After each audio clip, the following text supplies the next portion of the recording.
Hello বন্ধুরা। আহ, প্রায় দুদিন, হ্যাঁ, আমি প্রায় দুদিন মতো ভিডিও কোনো আপলোড দিতে পারিনি। তার জন্য তোমাদের সকলের কাছে ক্ষমা চেয়ে নিচ্ছি আগে থেকেই। আগামী দু একটা দিনও হয়তো অসুবিধা হতে পারে, কারণ একটু প্রবলেম চলছে, তাই জন্য একটু আমি অফ দিয়েছিলাম। আজকে একটু সুযোগ পেয়েছি বলে একটা ভিডিও বানাচ্ছি আমি বন্ধুরা। জাস্ট একটু আজকে আহ, একটা বলতে পারো একটু জাস্ট আলোচনা করে আমি আজ ভিডিওটা ছেড়ে দেবো। বন্ধুরা, আমি দুটো দিন অ্যাকচুয়ালি কোনো অবজারভেশন মার্কেটে করতে পারিনি। আজকে একটু অবজার্ভ করেছিলাম, তবে ডিস্টার্ব ছিল, মাইন্ড ভীষণ ডিস্টার্ব ছিল। তো যাই হোক বন্ধুরা, আমি এবার দেখো সরাসরি চলে আসছি যে ব্যাঙ্ক নিফটি। দেখো ডেলি চার্ট অ্যানালাইসিস করছি। ডেলি চার্টে আমি চার্ট ওপেন করেছি। দেখো আগে মনে আছে দুদিন আগে এইখানে এই যে রেড ক্যান্ডেল, দেখো 23 মার্চ 2026 23 তারিখে এই দেখো এখানে লো মেরে ক্লোজ করেছিল। তার আগের দিনের এই দেখো ভিডিওটা কী করেছে, দেখো এখানে দেখো এই ক্যান্ডেলটা, এই দেখো এই যে হাইটা, আগের দিনে যে হাই মেরে মানে ওপেন হয়েছিল, হাইটা ছিল এর কাছাকাছি ক্লোজ করেছিল। ঠিক আছে।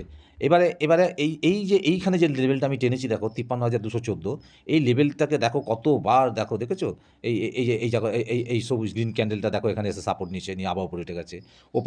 ওপর থেকে এই ওপরে যে জোনটা টেনেছি দেখো এই ওপরেই গিয়েছিল, কিন্তু সাস্টেন করতে পারিনি। ঠিক আছে। ওখান থেকে নিচে এসে দেখো আবার দেখো রেড ক্যান্ডেলটা এই যে নিচে এসে, হ্যাঁ দেখো 19 মার্চ এটা আবার এই লেভেলটাকে দেখো 53,214 এই লেভেলটাকে দেখো সাপোর্ট নিয়েছে। নেক্সট দিন যখন আবার দেখো 20 মার্চ দেখো এই ক্যান্ডেলটা দেখো এটাকে সাপোর্ট নিয়েছে। নেওয়ার পর কী করেছে দেখো একটা বড় ধরনের গ্যাপ ডাউন করেছিল। সেই গ্যাপ ডাউন হওয়ার জন্য দেখো এইখানে ওপেন হয়েছিল, তারপর চত্বর করে পড়ে গিয়েছিল, এইখানে লাস্ট লোটা মেরেছিল। তারপর একটু মার্কেট মনে হচ্ছে ঘুরে দাঁড়িয়েছে।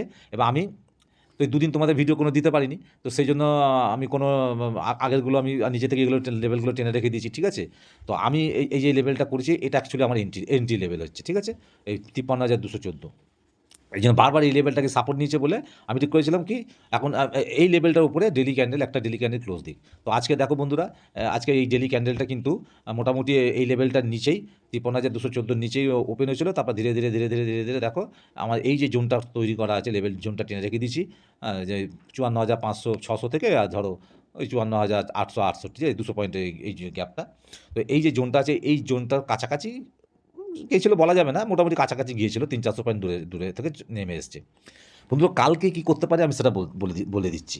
আমার যেটা অ্যানালাইসিস, আমার যেটা মনে হচ্ছে কালকে বন্ধুরা হয়তো ব্যাঙ্ক নিফটি দুজনে তো হয়তো আপসাইড মুভমেন্ট করবে, কিন্তু তার আগে কোথায় যেন মনে হচ্ছে একবার নিচে আসা উচিত। আমার মনে হচ্ছে ব্যাঙ্ক নিফটি, ওদিকে নিফটির, আমি নিফটিতে আসছি, ব্যাঙ্ক নিফটির একবার একটুখানিকের জন্য হলে নিচে আসা উচিত। মানে যেটা আমি বারবার বলি ভিডিওতে, যে একটা রিট্রেসমেন্ট অবশ্যই দরকার। এই যে আমার যে ভাইটাল লেভেলটা ও ব্রেকআউট দিয়ে, হ্যাঁ এই যে লেভেলটা আমি টেনেছি 53,214, এই লেভেলের ওপর এই যে ব্রেকআউট দিয়ে ও এই যেখানে ক্লোজিংটা দিল না, খুব ভালো হয়েছে।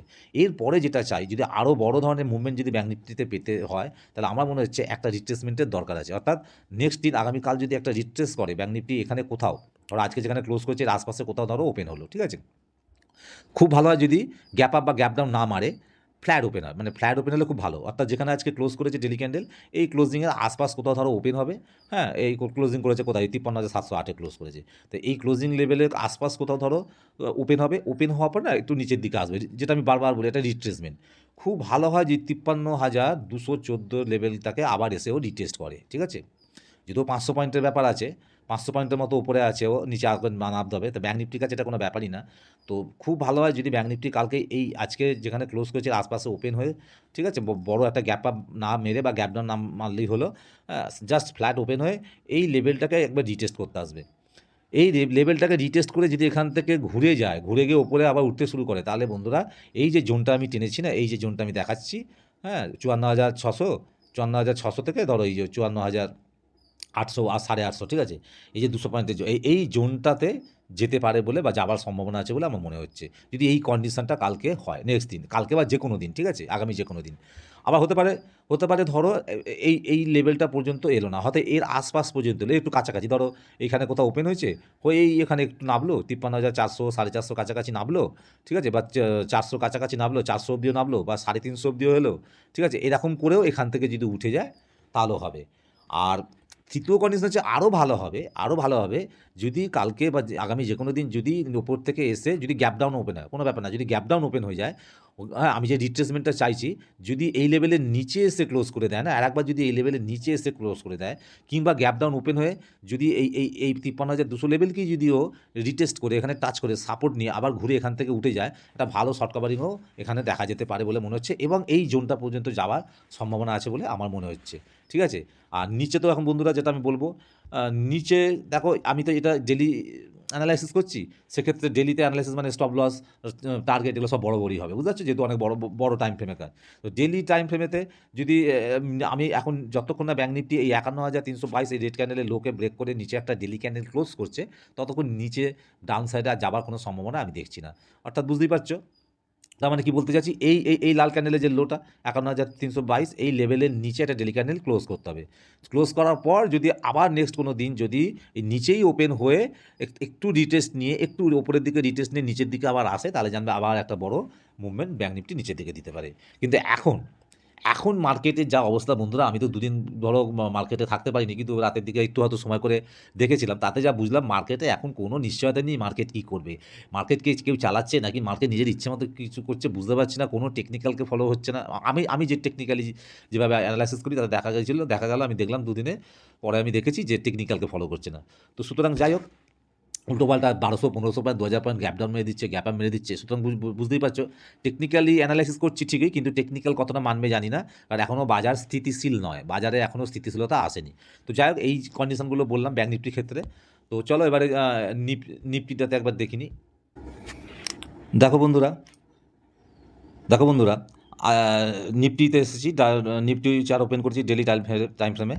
দেখতে পাচ্ছ নিফটিও সেম জিনিসই করেছে ব্যাঙ্ক নিফটির মধ্যে। তাই পার্থক্য হচ্ছে ব্যাঙ্ক নিফটি নিচে থেকে ব্রেকডাউন করে উপরে গিয়েছিল, আমার আমার লেভেলকে ব্রেকআউট দিয়েছিল। আর নিফটি এই যে দেখো লেভেলটা আমি রেখেছি ২৩,০০৮, এই লেভেলের ওপরেই দেখো গ্যাপ আপ ওপেন করেছে, করে আমার যে এই যে জোনটা আমি তৈরি করেছি, এই যে জোনটা আমি রেখেছি, দেখেছো এই জোনটাকে কিন্তু একদম টাচ করে এসেছে। দেখো ২৩,৩৮৮ থেকে ২৩,৪৯০, ৫০০ ধরো, এই জোনটা আমার করা ছিল।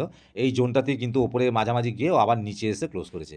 এবার যেটা আমার মনে হচ্ছে বন্ধুরা, যেটা এবারে হতে পারে বলে আমার মনে হচ্ছে, সেটা হচ্ছে যে নিফটিকে হয় একবার এই আরেকবার রিটেস্ট, যেটা আমি বারবার বলি, আরেকবার রিটেস্ট নিতে হবে। কারণ অলরেডি ও এখানে রিটেস্ট করে দিয়েছে। এত অবধি ও কিন্তু আমার এই লেভেল পর্যন্ত, এই জোনটা পর্যন্ত কিন্তু, হ্যাঁ, এই জোনটা কতজন নিশ্চয়ই বুঝতে পারছি আমি বললাম। এই জোনটা পর্যন্ত কিন্তু অলরেডিও মেরে দিয়েছে। দেখো ২৩,৩৯০ থেকে ২৩,৫০০ পর্যন্ত মোটামুটি নিফটি মেরে দিয়েছে। ঠিক আছে? তো আমি চাইছি যে আরেকবার বড়সড় যদি এখনই যদি মার্কেট মানে নিফটিকে ওপরে যেতে হয়, তাহলে আমি চাই নিফটি আরেকবার একটা রিটেস্ট নিক। অর্থাৎ ও তো নিচে এসে ক্লোজ করিয়েছে, আমার এই জোনটার নিচে এসে ক্লোজ করিয়েছে ২৩,৩০৬-তে। ওইখান থেকে আবার একটুখানি রিট্রেস নিক। রিট্রেস নিয়ে এই লেভেল পর্যন্ত এসে এখান থেকে যদি ঘুরে আবারও ওপরে ওঠে না, তাহলে ও শুধু এই লেভেলটাকে মানে ছোঁবে তা না, টেস্ট করবে শুধু তাই না, এই লেভেলটাকেও ব্রেকআউটও দিয়ে দিতে পারে। ঠিক আছে? আর নিফটি যদি গ্যাপ ডাউন ওপেন হয় তাহলে তো আরও ভালো। তাহলে আমি চাইছি ২৩,০০৮-এর নিচে এসে ক্লোজ করুক, কোনো একটা ক্যান্ডেল, ডেলি ক্যান্ডেল ক্লোজ করুক, তাহলে আরও ভালো হবে। তাহলে নিফটি যখন নেক্সট দিন এখানে কোথাও ওপেন হয়ে আবার এই ২৩,০০৮-কে যখন ব্রেকআউট দেবে না, ও অনেক বড় একটা মুভমেন্ট দিতে পারে বলে আমার মনে হচ্ছে। মানে এটার থেকেও বড় মুভমেন্ট দেবে, এই জোনটাকেও কিন্তু পার করে যেতে পারে, ব্রেকআউট দিয়ে দিতে পারে নিফটি। আর যদি নিফটি আগামী দিন গ্যাপ আপ ওপেন হয়ে যায়, তাহলে আমি চাইছি বন্ধুরা, এই যে জোনটা আমি টেনেছি না, এই জোনটার উপরে একটা ক্লোজিং দিক। অর্থাৎ নিফটি যদি গ্যাপ আপ ওপেনও হয়, যদি নাও হয়, বা যদি ফ্ল্যাট ওপেনও হয়, ফ্ল্যাট ওপেন হয়ে এখান থেকে উপরে গিয়ে এই জোনটার উপরে কোথাও ৫০০, এই ৫০০, এটা তো ২৩,৫০০ লেভেল। তো এই লেভেলের উপরে কোথাও যদি একটা ডেলি ক্যান্ডেল কাল বা পরশু যে কোনো দিন আগামী, যদি ক্লোজ করে, তাহলে খুব ভালো হবে বন্ধুরা। এবং মনে হয় একটা ভালো আরও বড় মুভমেন্ট নিফটি বা বাজার দিতে চলেছে বলে আমার মনে হচ্ছে। এই একটা সম্ভাবনা আছে। এমনি আর সেরকম কিছু বলার নেই নিফটিতে। মানে আজ যেহেতু দুদিন আমি ভিডিও দিতে পারিনি, আপলোড করতে পারিনি, তাই আমি এগুলো আগে থেকে তৈরি করে রেখেছিলাম। তা আগেগুলো বলা গেল না। শুধু দেখো এই যে লোটা লাস্ট মেরেছে, এই যে লাল ক্যান্ডেলটা দেখছো, ব্যাঙ্ক নিফটি তো তাই হয়েছিল। হ্যাঁ, যতদিন না নিফটি এই ২২,৪৭২-এর নিচে একটা ডেলি ক্যান্ডেল ক্লোজ করছে, ততক্ষণ পর্যন্ত আবার ডাউনের দিকে যাওয়ার এখন সম্ভাবনা নেই। তো আর যতক্ষণ এই লেভেলটার উপরে থাকবে, ২৩,০০৮-এর লেভেলের ওপরে থাকছে, ততক্ষণ পর্যন্ত আমার মনে হয় না আর বেশি খুব একটা এই মুহূর্তেও সোজা আপসাইডে মুভ দেবে বলে মনে হচ্ছে না। এবার যদি গ্যাপ আপ ওপেন হয়ে যায় সেটা আলাদা কথা। গ্যাপ আপ ওপেন হলে আমি তো বললাম কন্ডিশনটা, যে এই জোনটার উপরে একটা ক্লোজ দরকার, ডেলি ক্যান্ডেলে একটা ক্লোজ দরকার। আর নাহলে নিফটি এখানে আমি যেটা চাইছি, এইখানে আশপাশ যেখানে ধরো ও ক্লোজ করেছে ২৩,৩০৬, এই লেভেলের আশপাশ কোথাও ওপেন হয়, এখান থেকে ধীরে এই ৩০,০০৮ এই লেভেলটাকে আসুক, টাচ করুক, টেস্ট করুক, বা আশেপাশে কোথাও এসে এখান থেকে ঘুরে যদি ও আবার উপরের দিকে যায়, তাহলে এখানে আবার একটা ভালো মুভমেন্ট নিফটি দিতে পারে বলে মনে হচ্ছে। আর যদি গ্যাপ আপ ওপেন হয়, হ্যাঁ, সরি, যদি গ্যাপ ডাউন ওপেন হয় তাহলে তো এই 23,800 এখানেও ওপেন হতে পারে, কিংবা এর নিচেই হয়তো ওপেন হয়ে গেল, ঠিক আছে? সেটা এখন গ্যাপ আপ বা গ্যাপ ডাউন হয়ে গেলে তো আর কিছু করার থাকবে না। শুধু মাথায় রাখতে হবে যে কন্ডিশনগুলো বললাম বন্ধুরা, এই কন্ডিশনগুলোতে যদি ডেইলিতে যদি নিফটি কাজ করে, তাহলে কিন্তু আমি যেগুলো বললাম মোটামুটি এইগুলো হবার মতো সম্ভাবনা আছে বলে আমার মনে হচ্ছে। তো যাই হোক, তোমরা কিছু মনে করো না, আমি 2 দিন পর ভিডিও দিচ্ছি, রেগুলার হয়তো দিতে পারবো না, আগামী 2-4 দিন হয়তো একটু সমস্যা হবে। তো আমি আসবো মাঝে মধ্যে, এখন মাঝে মধ্যে একটু আসবো, 2-1 দিন করে হয়তো অফ যাবে বন্ধুরা। হ্যাঁ, তোমরা প্লিজ কিছু মনে করো না, অবশ্যই আমার ভিডিওগুলো দেখো। হ্যাঁ, কারো যদি কমেন্ট করার থাকে অবশ্যই কমেন্ট করো। আজকে ভিডিওটা আর বাড়ালাম না, এখানে আমি শেষ করছি। একটু বললাম না, একটু অন্যরকম প্রবলেম আছে, তো যতটা আমার মনে হলো যে আজকে একটা ভিডিও দেওয়া যেতে পারে, আমি একটু সময় পেয়েছি বলে একটু অ্যানালাইসিস করলাম বন্ধুরা, জাস্ট সিম্পল অ্যানালাইসিস। দেখতেই পাচ্ছ আমি কোনো এই যে টেল লাইন ফেল লাইন এখানে কিচ্ছু, মানে সরি, মানে দুটো টুলস ছাড়া আমি এখানে কিচ্ছু ব্যবহার করি না, কোনো ইন্ডিকেটার আমার প্রয়োজন পড়ে না, এখনো পর্যন্ত পড়েনি। যদি কোনো দিন আমি ইন্ডিকেটার ইউজ করি তোমাদের সাথে সেটা অবশ্যই শেয়ার করবো। তো যাই হোক, তো ভিডিওটা আমি তাহলে আজ এখানেই শেষ করছি, ঠিক আছে? আর তোমাদের সকলকে আবার বলবো যে আমি কিন্তু কোনো সেবি রেজিস্টার্ড নই, প্লিজ তোমরা ভেবো না যে আমি, এটা কিন্তু কোনো রকম কোনো রেকমেন্ডেশন নয়, ঠিক আছে? তোমরা অবশ্যই আমার ভিডিওটা দেখো, আমি জাস্ট আমার অভিজ্ঞতাটা, আমার শিক্ষাটা তোমাদের সাথে শেয়ার করছি। তোমরা যদি মনে করো ভিডিও থেকে তোমাদের কিছু লাভ হচ্ছে বা তোমরা কিছু শিখতে পারছো বা মনে হচ্ছে, তাহলে আমি খুব খুশি হব। কমেন্ট করে অবশ্যই জানিও। আর কমেন্টের মাধ্যমে যোগাযোগটাও থাকে, তাই সেই জন্য আমি আশা করব তোমরা কমেন্টও করবে, মাঝে মধ্যে অনেকেই করো। তো চলো, নতুন যারা দেখছো তাদেরকে বলবো যে অবশ্যই চ্যানেলটা সাবস্ক্রাইব করো আর ভিডিওটা একটু লাইক করে দিও। আর আবার বলছি প্লিজ বন্ধুরা, ডোন্ট মাইন্ড, আমি চেষ্টা করবো রেগুলার আসার। একটু এখন 2-3 দিন হয়তো একটু অসুবিধা হবে, মাঝে মধ্যে একটা করে ভিডিও দেবো, ঠিক আছে? একটু প্রবলেম চলছে। তো চলো, ভিডিওটা এখানেই শেষ করছি, আর বড় করলাম না। নেক্সট টাইম আবার আসছি খুব তাড়াতাড়ি। তোমরা সবাই ভালো থেকো এবং আমার ভিডিওটা দেখার জন্য তোমাদের সকলকে অনেক অনেক অনেক ধন্যবাদ।